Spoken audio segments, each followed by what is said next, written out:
Assalamualaikum warahmatullahi wabarakatuh. Perkenalkan, nama saya Sri Wahyuni.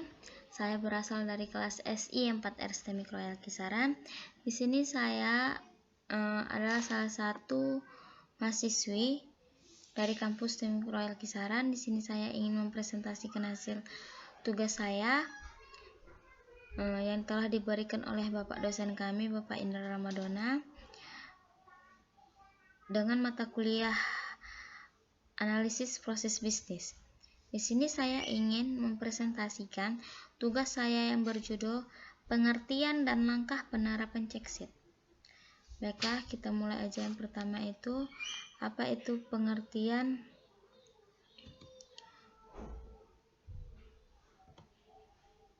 Apa itu pengertian dari CheckSheet? CheckSheet adalah salah satu metode untuk memperoleh data yang berbentuk daftar yang berisi pernyataan dan pertanyaan yang ingin diselidiki dengan memberikan tanda cek. Di sini yang dengan memberikan tanda cek berarti dia ada seperti kertas gitu yang berisi pernyataan atau pertanyaan. Pernyataan misalnya bahwasanya barang ini telah dikirim, pernyataannya seperti itu. Kalau pertanyaan itu misalnya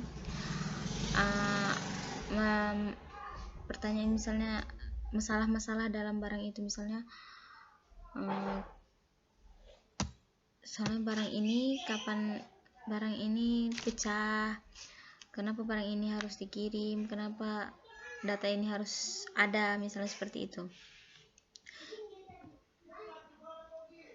Selanjutnya itu langkah-langkah penerapan CheckSheet.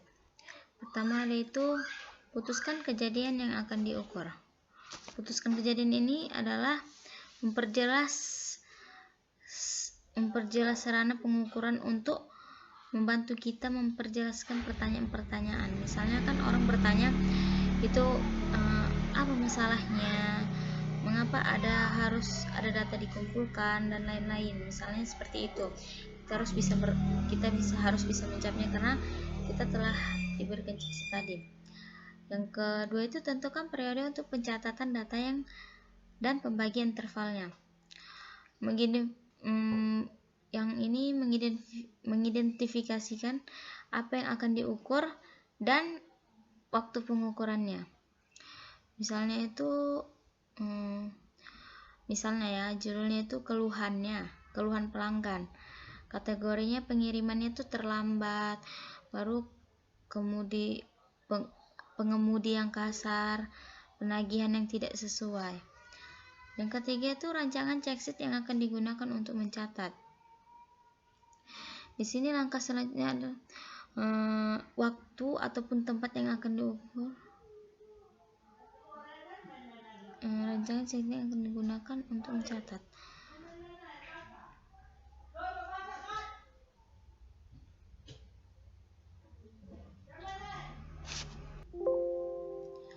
Kalau yang rancangan CheckSheet yang akan digunakan untuk mencatat ini, dimaksudkannya itu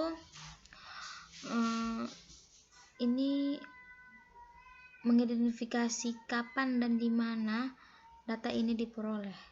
Misalnya. Yang keempat, lakukan pengumpulan data sesuai dengan periode yang ditentukan.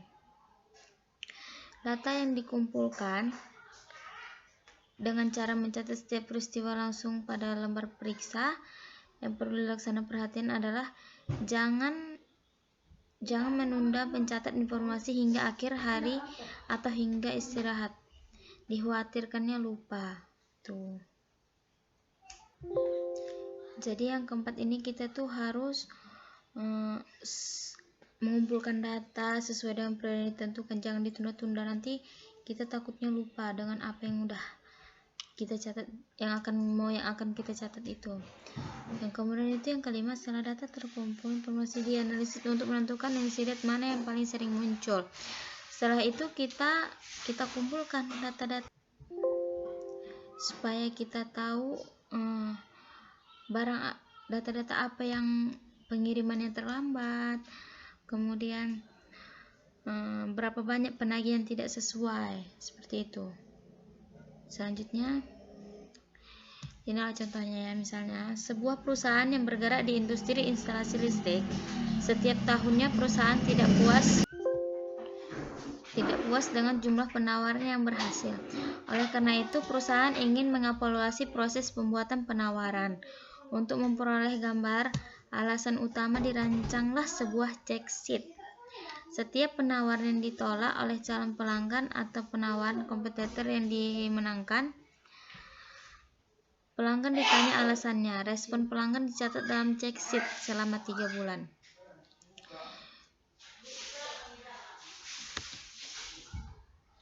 Ini dia.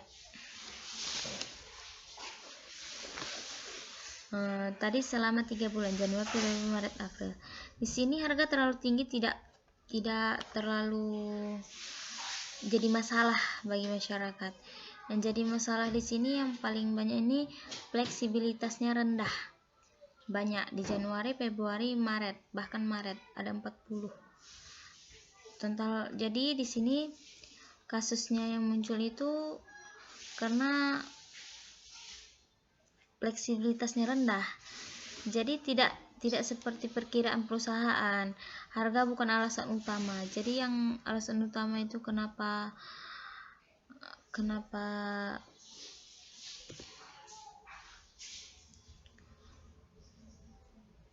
dirancangnya sebuah check sheet tadi, kenapa calon pelanggan penawaran komoditi yang dimenangkan pelanggan ditanya alasannya. Jadi alasannya yang paling tepat itu fleksibilitasnya rendah. Selain itu ada penawaran dipertegaskan. Jadi di sini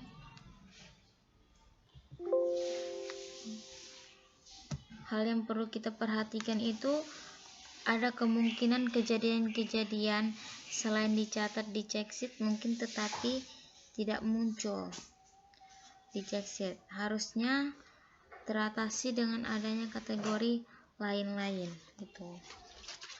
Baiklah, sampai sini bisa saya jelaskan.